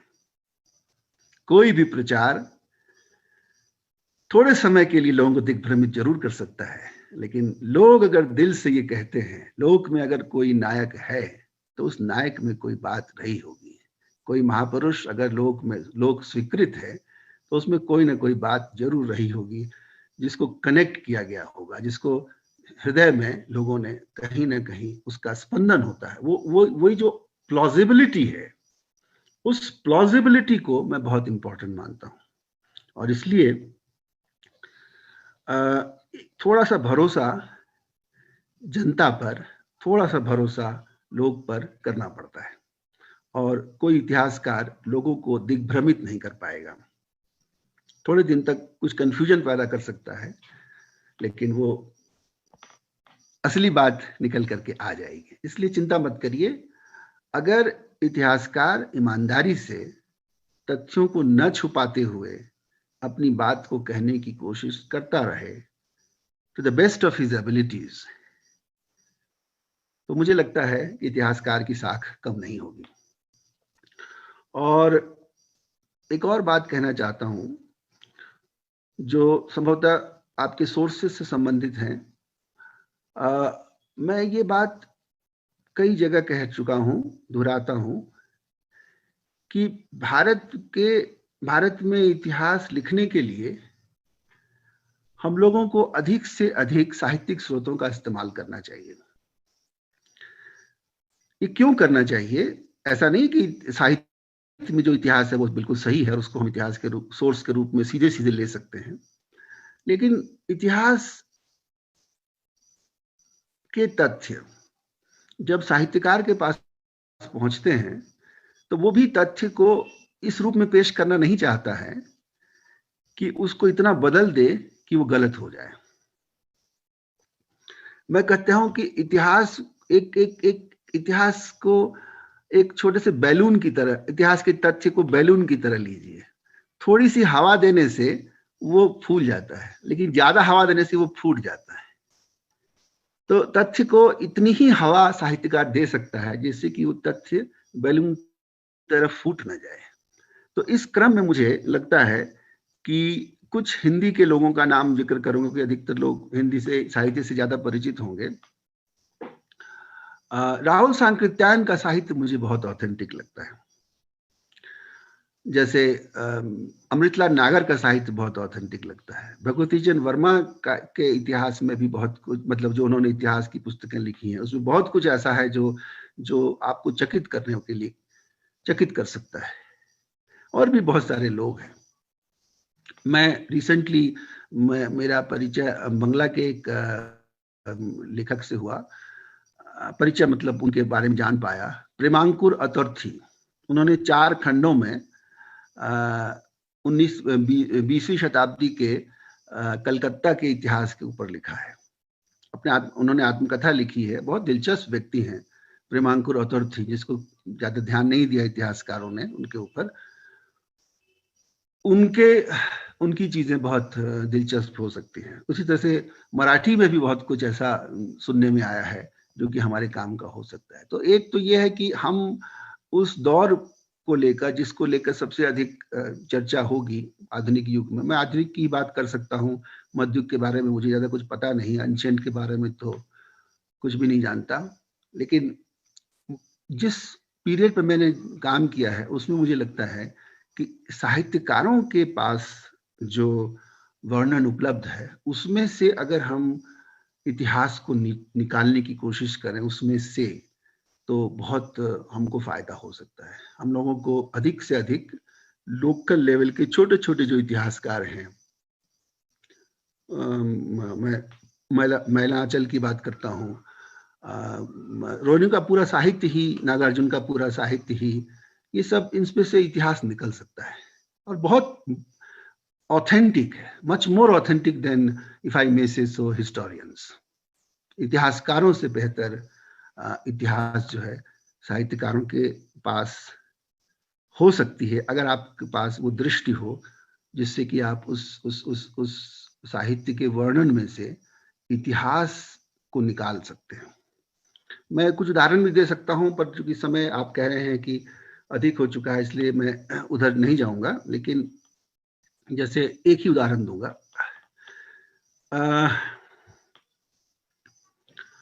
अभी श्री राघव शरण शर्मा ने एक बहस छेड़ी हुई है सोशल मीडिया में, वो गांधी के खिलाफ या गांधी के तिलिस्म को तोड़ने में लगे हुए हैं, और उन्होंने स्वामी सहजानंद की चर्चा की है, सुभाष बोस की चर्चा की है, और कई तरह के तथ्य सामने रखे हैं जो हम लोगों को प्रेरित करते हैं कि हम लोग कुछ नया सोचें। 1934 से 1939 के बीच क्या हुआ, इसके बारे में एक तथ्य सिर्फ आपके सामने रखूंगा। इस दौरान जो मेंबरशिप है कांग्रेस की, वो 15 गुना बढ़ गई थी, 4 लाख से 60 लाख हो गई थी 1934 से 39 तक। ये 15 गुना कैसे हुआ? 15 गुना कैसे हुआ? आपको याद है 34 में मूवमेंट फेल होता है, एक तरह से फेल ही होता है, थक जाते हैं लोग, फेल ही होता है, तमाम तरह की बातें आ जाती हैं, दलित प्रश्न आता है बहुत जोरदार तरीके से। लेकिन 34 से 39 के बीच कांग्रेस मेंबरशिप 15 गुना बढ़ जाता है, 4 लाख से 60 लाख। ये जो बढ़ी है संख्या, इसका क्या इतिहास है? इस इतिहास को पढ़ने के लिए, इतिहास में जो कांग्रेस राष्ट्रीय स्पेस में लेफ्ट वर्सेस राइट का जो मुकाबला है, ये हिस्ट्री में जितने बेहतर तरीके से आया है, उससे बेहतर तरीके से साहित्य में आया है। और उपन्यासों में आया है, भगवती चरण वर्मा के उपन्यासों में आया है, राहुल सांकृत्यायन के उपन्यासों में आया है, यशपाल के उपन्यासों में आया है। और ये वो कहानियां हैं, चतुर्सेन के उपन्यास में आया है, और ये वो कहानियां हैं जिन कहानियों को हमने इतिहास में यह सोचकर छोड़ दिया कि इन बातों को उठाने से हमारे लिए, हमारे राष्ट्र निर्माण के लिए थोड़ा संकट पैदा हो जाएगा। तो मैं चाहता हूं कि जो नौजवान लोग हैं, जो नए इतिहासकार हैं या इतिहास में दिलचस्पी रखते हैं, इतिहास न भी पढ़ते हो तो उससे कोई फर्क नहीं पड़ता है, वो उन बचे हुए हिस्सों पर सोचें जिन पर लोगों ने ध्यान नहीं दिया। सावरकर के बारे में कोई बढ़िया किताब अभी भी लोगों में स्वीकृत नहीं है। सावरकर का इतिहास बहुत ही कॉम्प्लेक्स हिस्ट्री है। एम.एन. रॉय पर कोई किताब अच्छी आपको नहीं मिलेगी। मुझे लगता है, मैं ये कह भी चुका हूँ, बहुत सारे मित्र मेरे नाराज हो जाते हैं, लेकिन मैंने कहा है कि जब तक आप महात्मा गांधी, एम.एन. रॉय और सावरकर की हिस्ट्री को एक साथ रख करके नहीं देखेंगे, वो कॉम्प्लेक्सिटी आपको समझ में नहीं आ सकती कि भारत में राष्ट्रीय आंदोलन में किस किस तरह की धाराएं उपधाराएं हैं, कैसे कैसे उसमें टेंशन्स हैं। उन टेंशन्स को समझने के लिए, किसी का समर्थन करने के लिए नहीं, उन टेंशन्स को समझने के लिए आपको इन सारे चैनल्स में जाना पड़ेगा। हमारा काम जस्टिफिकेशन का नहीं है, हम लोग वकील नहीं हैं, हम लोग जज तो हैं ही नहीं, वकील भी नहीं है, हम लोग डिटेक्टिव हैं, हम लोग जासूस हैं, हम लोग गुप्तचर हैं। हम लोग जाएंगे, खोजेंगे, हर कैंप में जाएंगे, हर जगह से तथ्यों को लाएंगे और समझने की कोशिश करेंगे कि जो हुआ वो क्यों कर हुआ। इसलिए साहित्य इतिहासकार का काम जो है वो जहाँ से तथ्य मिले, जहाँ से दृष्टि मिले, वहाँ पहुँचने का होना चाहिए। History writing is an exciting field, और मुझे लगता है कि अतीत के बारे में जानने की इतनी गहरी दिलचस्पी लोगों में है कि अगर आपके पास कहानी है और वो प्लॉजिबल है, ऑथेंटिक लगती है, तो आपको स्थान मिले या ना मिले टेक्स्ट बुक में कोई फर्क नहीं पड़ता है। Historian is going to survive, और इतिहास जो है हम लोगों को सिखाता रहेगा, बचाता रहेगा और बताता रहेगा कि जैसा हुआ वो क्यों हुआ। शुक्रिया सर। आखिर में एक प्रश्न बनारस हिंदू यूनिवर्सिटी से हमारे बड़े भाई और अब बिहार में assistant professor doctor Shiv Prakash Yadav का है, और कार्यक्रम के आखिरी चरण की फॉर्मेलिटीज भी के लिए मैं उन्हें ये चीज़ अब हैंड ओवर भी कर दूंगा, लेकिन हम उनके प्रश्न को के साथ एक और प्रश्न जोड़कर यहाँ ले लें कि शिव प्रकाश भैया ने ये बात पूछी है कि क्या इतिहास लेखन विचारधारा विहीन हो सकती है, क्योंकि उनकी दृष्टि में इतिहास लेखन की जो भी समस्याएं हैं वो कई बार विचारधारा के स्पष्ट प्रकटन से ही सामने आता है। अब इस पर इतिहास लेखन में हम कई तरह की बहसें करते रहते हैं, तो आप इस प्रश्न का उत्तर दें और इसके साथ एक और जुड़ा हुआ प्रश्न पब्लिक हिस्ट्री के हवाले से ले लें कि पिछले एक दशक में हमने जिस तरह से आइडेंटिटी के नाते या न्यू पॉलिटिकल फॉर्मेशंस के नाते जिस तरह से इतिहास की एक बढ़ती हुई भूख को देखा है और महसूस किया है, और कई बार उस भूख की भरपाई करने के लिए हमें हिस्ट्री राइटिंग के नाम पे पत्रकारों से, नॉन एकेडमिक लोगों से या ऐसे लोगों से जो हिस्ट्री डिपार्टमेंट्स में ट्रेडिशनली ट्रेंड नहीं हुए, उनके सहारे जो इंटरवेंशंस मिलते रहे, और वो इंटरवेंशंस कई बार मुख्य धारा इतिहास लेखन से अधिक पॉपुलर हो गए, तो क्या ये भी विचारधारा के प्रकटन का ही एक प्रश्न है कि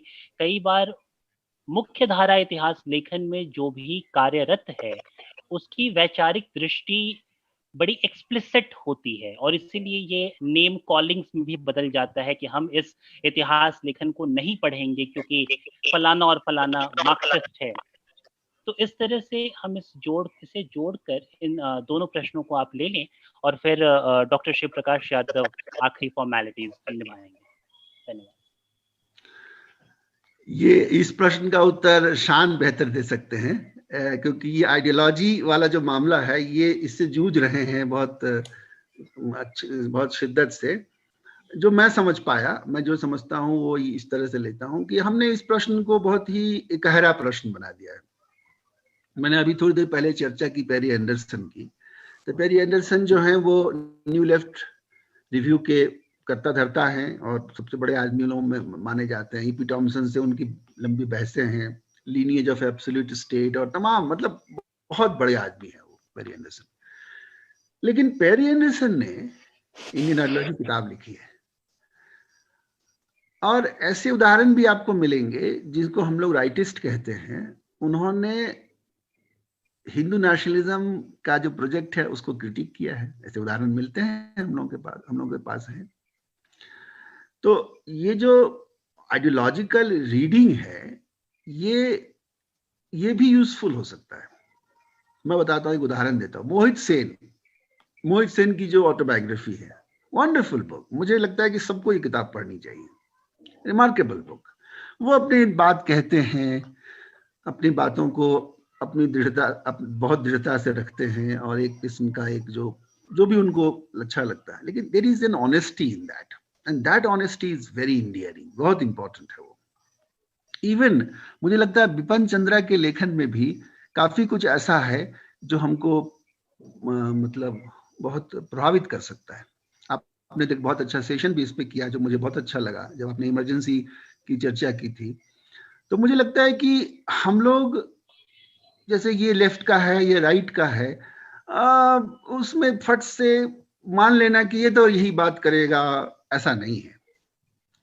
मैं समझता हूं कि हिस्टोरियन जो है, जो ट्रेंड और बेहतर बड़े हिस्टोरियंस हैं, आप उनके निष्पत्तियों से, उनके निष्कर्षों से सहमत हो या ना हो, आपको उनको पढ़ना चाहिए।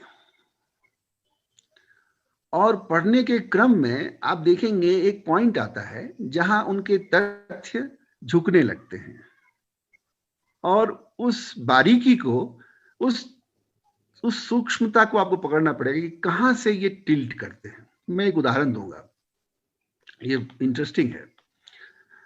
हम सभी को इस पर थोड़ा आश्चर्य होना चाहिए कि जब खिलाफत मूवमेंट चल रहा है, तो खिलाफत मूवमेंट के बाद अचानक से दंगे क्यों शुरू हो गए, और शुद्धि और संगठन जैसे आंदोलन इस तरह से क्यों होने लगे, और पूरा आंदोलन, राष्ट्रीय आंदोलन बिखर कैसे गया। ये एक बड़ा दिलचस्प सा मामला है कि कल तक हम लोग कह रहे थे कि हम लोग हिंदू मुसलमान एक हैं, और क्या हुआ था एक्चुअली। तो मुझे एक मिला तथ्य, जिसको हम लोग कहते हैं हिंदूवादी उपन्यासकार की किताब में एक तथ्य मिला कि मोहम्मद अली ने इंडियन नेशनल कांग्रेस के अध्यक्ष के रूप में एक भाषण दिया था, जिसमें कुछ ऐसी बातें उन्होंने कह दी थी जिससे स्पष्ट हो गया था कि अब भारत में हिंदू मुसलमान साथ मिलकर लड़ नहीं सकते। तो मैंने चेक किया, और मैंने उस वक्त के जो डॉक्यूमेंट्स हैं उसको चेक किया कि उन्होंने क्या ऐसी बात कह दी जो कि जिससे कि सभी लोग भड़क गए और हिंदुओं में एक दूसरे से भाव पैदा हो गया। क्या चीज ऐसी हो गई उस वक्त।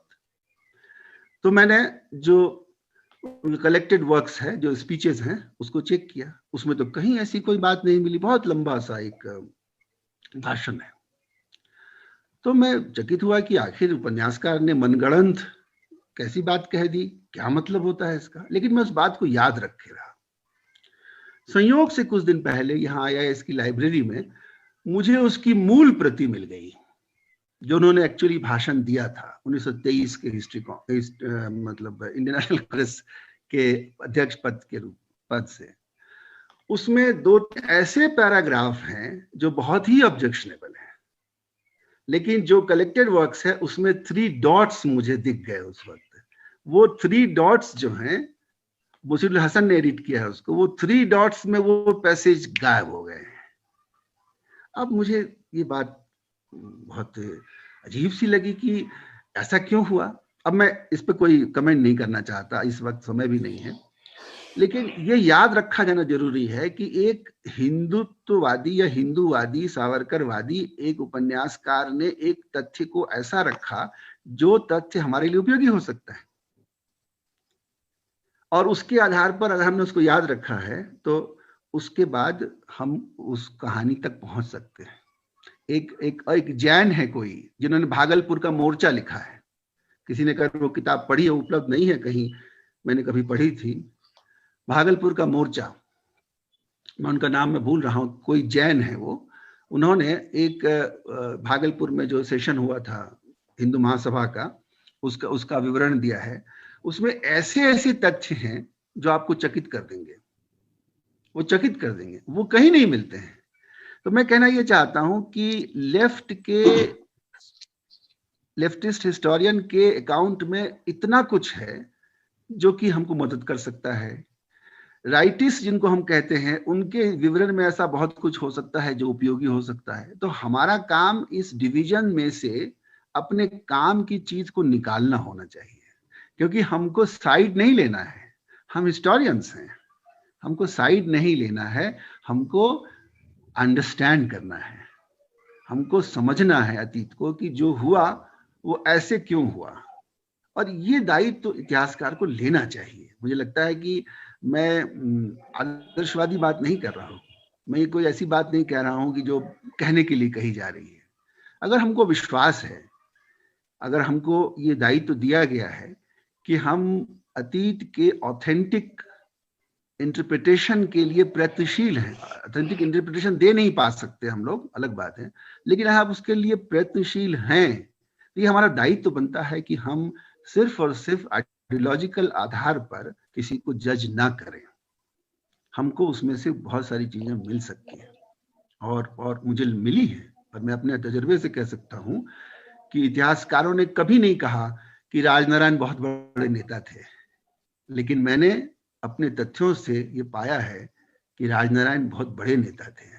कभी राजनारायण का भी इतिहास लिखा जाएगा। अभी तो लोग हंसते हैं जब ये कहा जाता है कि राजनारायण बहुत बड़े नेता थे, और सचमुच के बड़े नेता थे, बहुत बड़े नेता थे, लेकिन ये कोई कहेगा नहीं। लेकिन इसके लिए आपको लगे रहना पड़ेगा, इतिहासकारों को ये काम करते रहना पड़ेगा, छोटे छोटे लेवल से सोर्सेज को उठाते रहना पड़ेगा।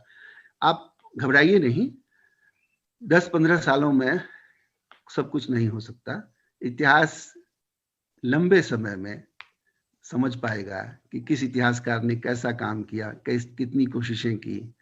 तो इतिहासकारों से तो ये धैर्य की अपेक्षा तो हम लोग कर ही सकते हैं। धन्यवाद सर।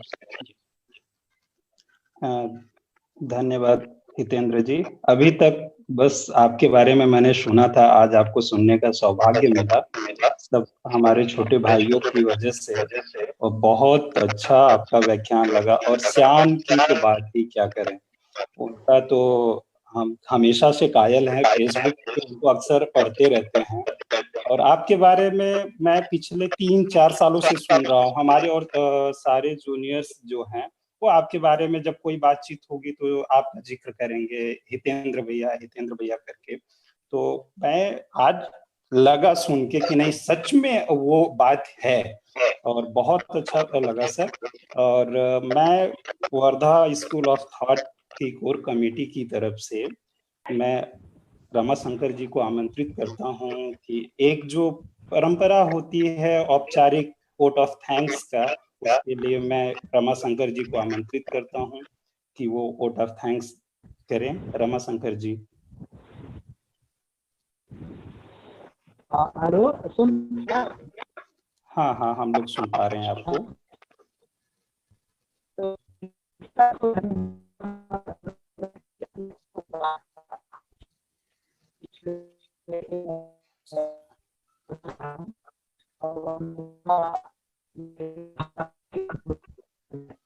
रमाशंकर जी, मैं नहीं सुन पा रहा हूँ, मैं नहीं सुन पा रहा हूँ सर आपको। रमाशंकर जी,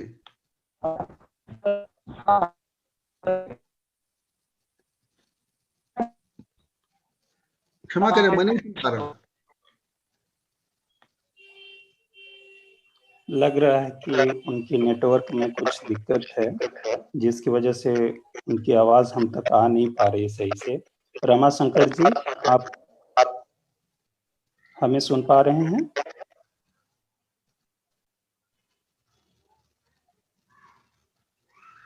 हाँ रमाशंकर, हेलो, हाँ सर सुन पा रहे हैं आप?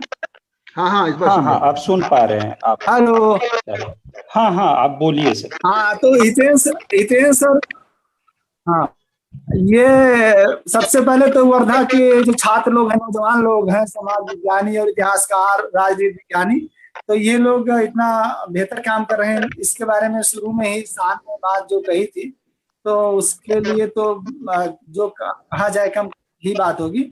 और इन नौजवानों ने एक आशा जगाई है। मैं एक कहना चाहता हूँ, मैं वर्धा से इस कार्य इसमें जुड़ा, इसका प्रधान कारण जो है रमाशंकर जी है। रमाशंकर जी इतनी तारीफ करते रहते हैं नौजवानों की कि मैंने कहा कि भाई मैं नौजवानों से मिलने का ऐसा मौका नहीं छोड़ूंगा। जी हाँ, तो उसमें जो शान ने बात शुरू की, ये बहुत महत्वपूर्ण है कि शान जिस चीज पे काम कर रहे हैं वो टेक्स्ट बुक के इतिहास पे काम कर रहे हैं। टेक्स्ट बुक कंट्रोवर्सी क्या है कि किस तरीके से हमारे जो पिछले, जिसे हम कहते हैं आजादी के बाद के भारत का जो अनुभव है, वह वास्तव में हमने जिस तरीके की किताबें पढ़ी हैं उसका अनुभव है, जो हमें घोट के पिलाया गया है या जो हमें नहीं पिलाया गया है। दोनों चीज, जो हमें पढ़ाया गया, जो हमें नहीं पढ़ाया गया, ये दोनों चीजों से हमारी समझ बनी है। इतिहास को लेकर हमारी समझ बनी है, पॉलिटिकल साइंस को, फिजिक्स, मैथमेटिक्स को लेकर हमारी जो समझ बनी है वह इस सब पूरे टेक्स्ट बुक और इस सब से बनी हुई है। तो उसमें इतिहासकार क्या रोल प्ले कर रहा था या कैसे वो भविष्य में कर सकता है, ये बहुत महत्वपूर्ण बात हुई आज।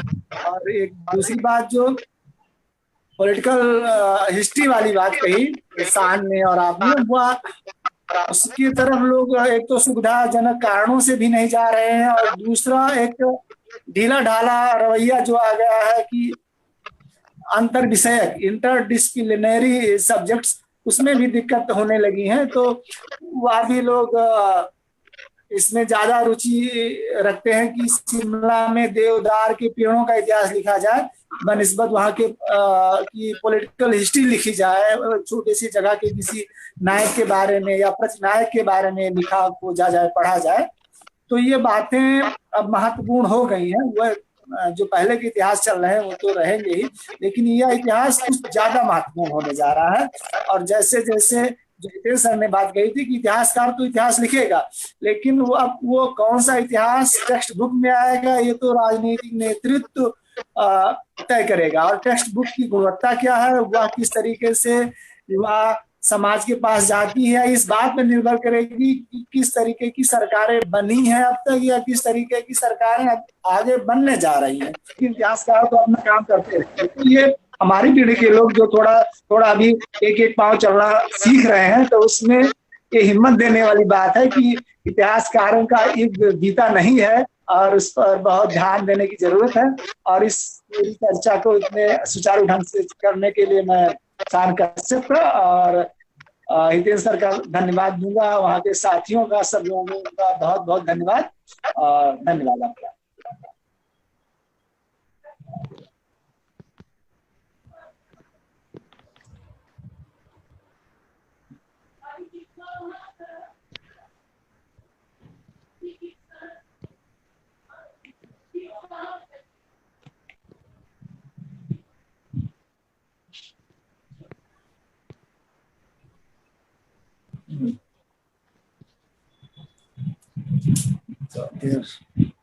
Thank you.